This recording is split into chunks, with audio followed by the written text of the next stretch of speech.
اخلاص کیا ہے، اس کی اہمیت کیا ہے، اس کے فضائل کیا ہیں، اخلاص میں رکاوٹیں کیا چیز بنتی ہے، میں اس طرف نہیں جانا چاہتا، ایک مستقل یہ موضوع ہے، بلکہ نیٹ پر ہمارے 2-4 اس طریقے تقریریں ہوں گی، ان کو آپ دیکھ لیں اخلاص کو۔ لیکن ایک داعی کے لیے اخلاص بلکہ اگر میں کہوں تو برا نہ مانیں، کتنے ہمارے دعات ہیں، 60-70% ایسے ملیں گے کہ آپ ان سے کہیں ذرا اخلاص کے اوپر ذرا تقریر کر دو، تو ہمارے خیال سے 15 منٹ آدھا گھنٹہ بھی نہیں۔ اگر ان سے پوچھا جائے اخلاص کے منافی کیا چیزیں ہیں یہ ذرا بتا دیجئے، تو شاید وہ نہ بتا پائیں۔ اخلاص ہمارے اندر کیسے پیدا ہو یہ پوچھے، شاید یہ نہ بتا پائیں۔ یہ بڑا اہم موضوع ہے جو آج ہماری دعات کی زندگی سے چھوٹا ہوا ہے۔ میں نکلا ہوا نہیں کہتا، ہمارے بہت سے دعات الحمدللہ بڑا اخلاص ان کے اندر ہے، لیکن یہ چیزیں لوگوں تک کیسے پہنچائی جائیں یہ چیز ہے۔ دوسری چیز یہ ہے کہ صبر ہے۔ ایک داعی کے لیے قلبی عبادات میں صبر کی بڑی اہمیت ہے۔ اسی لیے دیکھیں اللہ کے رسول صلی اللہ علیہ وسلم کو اللہ تعالی خصوصی طور پر اس کی طرف توجہ دلائی ہے۔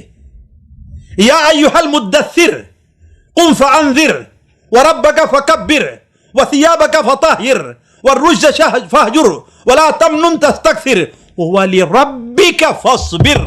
اپنے رب کے لیے صبر کیجیے۔ وَاصْبِرْ صَبْرًا جَمِيلًا، جگہ جگہ رسول اللہ صلی اللہ علیہ وسلم کو۔ اور یہ صبر کس پر ہونا چاہیے؟ ایک داعی کے لیے صبر اس کی دعوت کے میدان میں پہلا زینہ ہے۔ یہ اگر صبر نہیں رہا دعوت کے اندر تو داعی کام نہیں کر سکتا ہے۔ یہ کس چیز میں؟ الصبر علی الدعوہ بھی ہونا چاہیے، دعوت کے کام پر صبر۔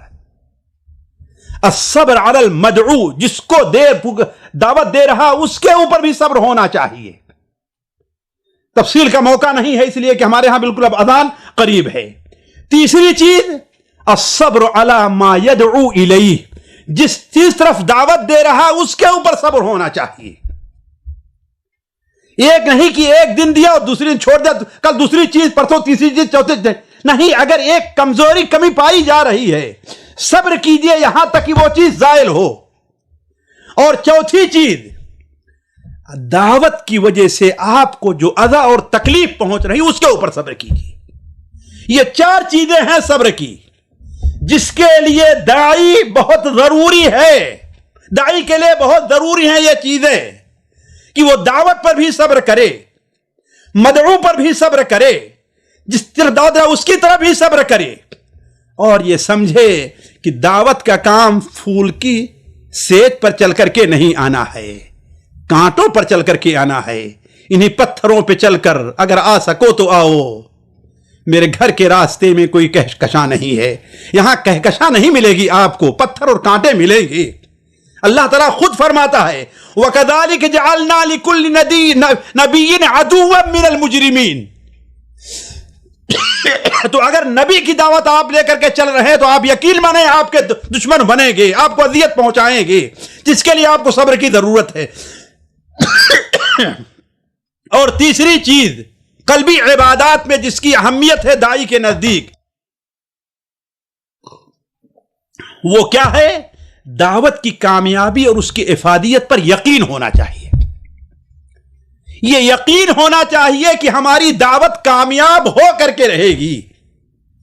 یہی بہت بڑی کامیابی کیا ہے کہ ہم نے دعوت پر صبر کیا ہے۔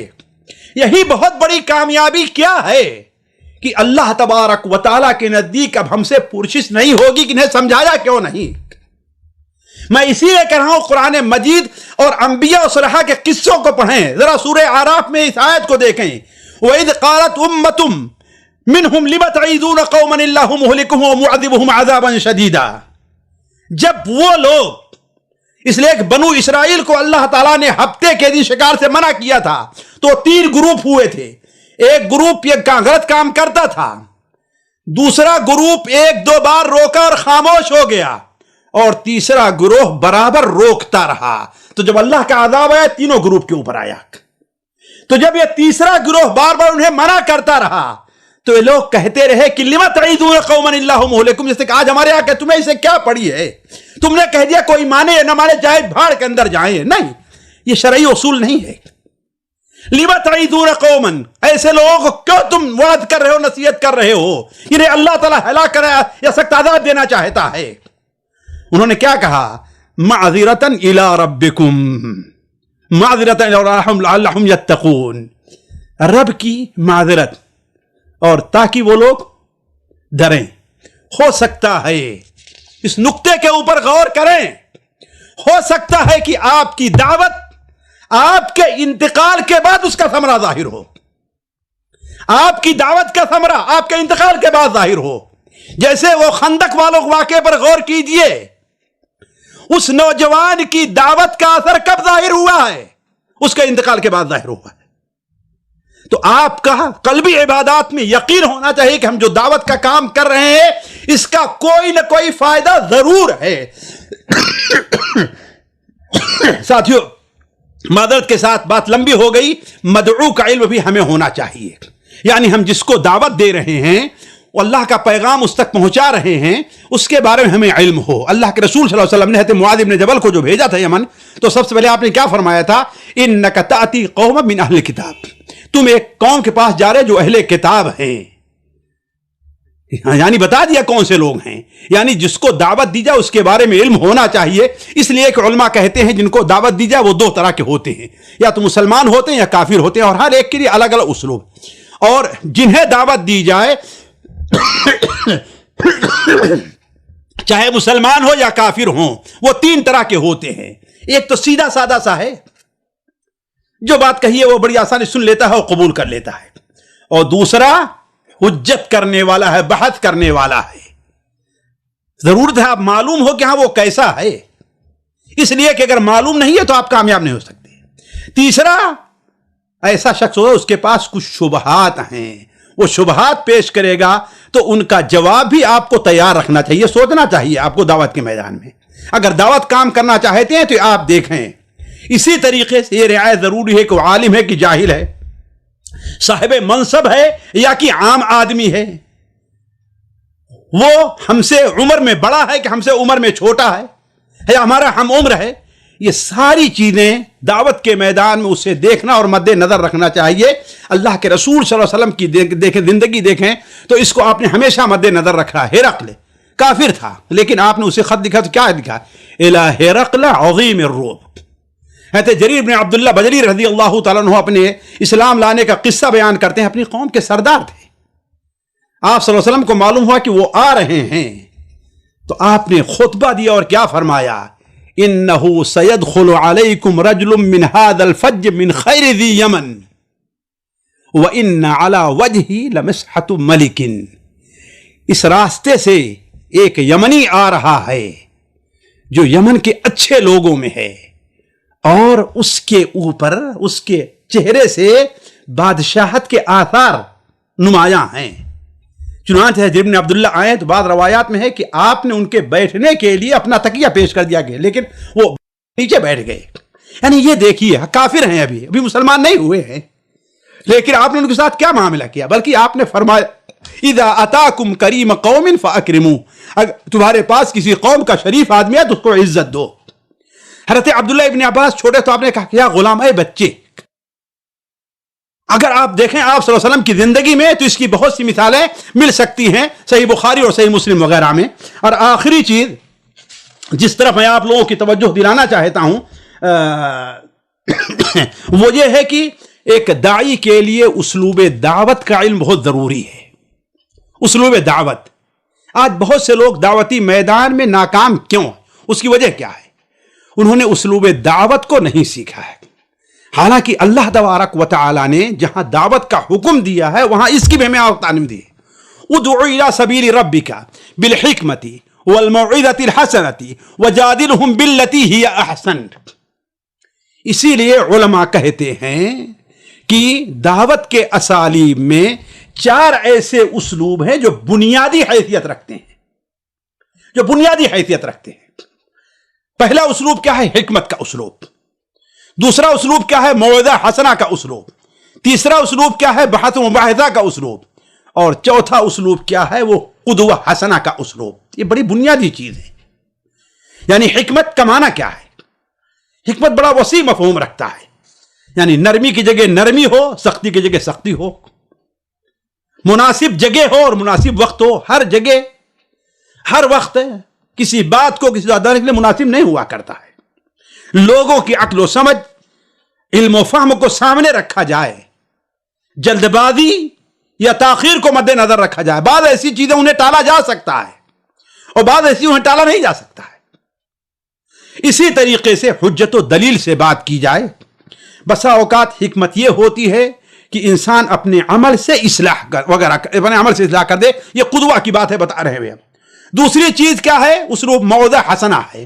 موعظہ حسنہ کیا ہے؟ ایسی بات جس سے انسان کا دل نرم ہو. ثواب اور عقاب کی باتیں، ایسی آیتیں سنائی جائیں، ایسی مثالیں دی جائیں، عبرت پر مبنی قصے لوگوں کو سنائے جائیں، اللہ کی نعمتیں یاد دلائے جائیں، سلف کی سیرت اور ان کے کارنامے لوگوں کو سنائے جائیں. اگر سیرت نبوی کو دیکھیں تو معلوم ہوگا نبی کریم صلی اللہ علیہ وسلم کس طریقے سے لوگوں میں اس طریقے سے فرق کیا کرتے تھے. اسی طریقے سے تیسرا جو اسلوب ہے میرا مجادلہ یعنی بحث مباحثہ کا. قرآن نے مجادلہ حسنہ کہا ہے اس لیے کہ مجادلہ حسنہ کیا ہے؟ یعنی نرمی کا اسلوب بحث کرنے میں یہ مقصد ہو کہ ہمیں اپنی بات اسے سمجھانا، اس کی بات کو رد کرنا، غصہ نہیں ہونا چاہیے، اس کے اوپر غالب آنے کا، اس پر فوقیت کا ہمارا نظریہ نہیں ہونا چاہیے.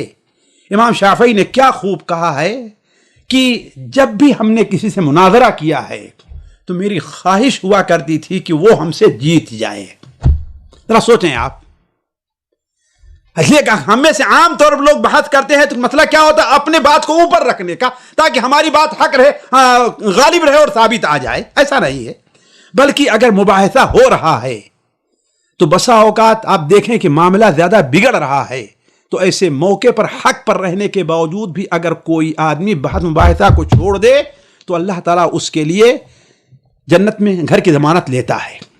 اسی طریقے سے اور اگر مخالف ہے، کٹ حجتی پر ہے، تو اس کا بھی مجادلہ یعنی کا طریقہ اللہ تعالیٰ نے بتایا ہے. جیسے کہ علامہ عمر السری رحمہ اللہ بسا اوقات استعمال کرتے تھے، یعنی ایک کا الٹا جواب دینا پھر اس کے بعد سیدھے راستے پر لانا. اور آخری چیز جو ہے وہ قدوہ حسنہ ہے، یعنی ہم دعوت دیں کیوں؟ اپنا ایک خود نیک بن کر کے. اللہ نے مومنوں کی جو صفت بیان کی ہے وہ کیا بیان کی ہے؟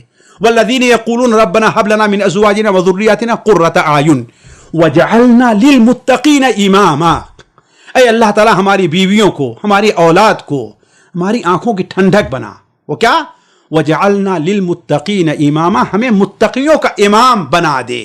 یعنی ہمارے بچے متقی بنے اور میں ان کے لیے امام کی حیثیت، قدوہ کی حیثیت رکھوں. اللہ کے رسول صلی اللہ علیہ وسلم اللہ ارشاد فرماتا ہے لقد کان لکم فی رسول اللہ اسوۃ حسنہ. رسول کی زندگی تمہارے اندر کیا ہے؟ بہترین سا اسوہ اور نمونہ ہے. بہت سے مسائل کا حل آپ جانتے ہیں کہ جو اسوہ حسنہ سے حل ہو سکتا ہے وہ صرف دعوت نہیں حل ہو سکتا. یہ آپ دیکھیں مثال کے طور پر صلح حدیبیہ کے موقع پر آپ صلی اللہ علیہ وسلم نے جو صلح کیا، بعد ایسی بند تھی جسے مسلمان پسند نہیں کرتے تھے، بعد میں ظاہر ہوا کہ وہ اچھا تھا. آپ نے لوگوں سے کہا اپنے بال چھلا دو، لوگوں نے خاموش رہے. ہو سکتا ہے کہ کوئی دوسرا مسئلہ آ جائے. دوسری بار کہا خاموش. جہاں تک غصے سے آپ کہاں داخل ہوئے؟ اپنے زوجہ محترمہ ام سلمہ کے پاس گئے. تو ام سلمہ نے کہا اللہ کے رسول غصے میں کیوں آپ ہیں؟ آپ کیوں غصے میں ہیں؟ کہا کہ یہ معاملہ ہے. کہا کچھ نہیں، آپ کچھ نہ بولیے، آپ حجام کو، نائی کو بلائیے اور اپنا سر وہاں پہ چھلا دیے. چنانچہ آپ صلی اللہ علیہ وسلم نے کو یہ رائے پسند آئی. آپ گئے، اپنا سر آپ صلی اللہ علیہ وسلم جیسے کہ اپنے بال چھلا رہے ہیں، سر نہیں چھلا، اپنے بال جیسے آپ چھلا رہے ہیں کہ اب صحابہ کرام ایک دوسرے کے بال کو اس تیزی سے موڑے. ایسا لگا کہیں ناراضگی یا جو دل کے اندر پریشانی الجھن ہے، اس لیے کہ آپ نے کہا تھا حج کا عمرہ کرنے جا رہے ہیں، اس کے بعد کہیں دوسروں کی گردن نہ کاٹ دیں. تو اسوہ حسنہ جو ہوا کرتا ہے یہ ایک داعی کے لیے بہت اچھا ہے. داعی کو اپنے لیے، اپنے کو لوگوں کے لیے اسوے کے طور پر پیش کرنا چاہیے. اللہ تبارک و تعالیٰ سے دعا ہے کہ اللہ تبارک و تعالیٰ ہمیں اور آپ کو دعوت کے میدان بصیرت عطا فرمائے. اللہ تعالیٰ ہمیں اور آپ کو دعوت سے متعلقہ علوم سے نوازے. سبحانک اللہم و بحمدک اشہد ان لا الہ الا انت استغفرک و اتوب الیک. معذرت کے ساتھ وقت نہیں ہے اور ہمارے یہاں بالکل اب اذان ہونے جا رہی، اس لیے سامعین کرام، ہمارے علمی اور عوامی دروس اور سوال و جواب کی مجلسوں سے آپ خود بھی مستفید ہوں اور اپنے دوست و احباب کے ساتھ بھی شیئر کریں۔ عین ممکن ہے کہ آپ کے شیئر سے کسی کی اصلاح اور آپ کے لیے صدقہ جاریہ بن جائے۔ واٹس ایپ پر اسلامک میسج حاصل کرنے کے لیے نمبر نوٹ فرمائیں: یعقوب عزیز 00966 5089 59707۔ واٹس ایپ سوال و جواب گروپ میں ایڈ ہونے کے لیے نمبر نوٹ فرمائیں: عبدالسلام عمری 00966 502627 622۔ نمبر بھیجتے ہوئے نام اور پتہ ضرور لکھیں۔ اسی طرح ہمارے یوٹیوب چینل اسلامی دعویٰ کو ضرور سبسکرائب کریں تاکہ ہماری ہر نئی اور اہم ویڈیو کی اطلاع آپ کو فوری حاصل ہو جائے۔ تمام دروس، مقالات اور سوال و جواب سیریز کے لیے ہماری مشہور ویب سائٹ www.islamidawah.com کا مشاہدہ کرتے رہیں۔ السلام علیکم ورحمۃ اللہ وبرکاتہ۔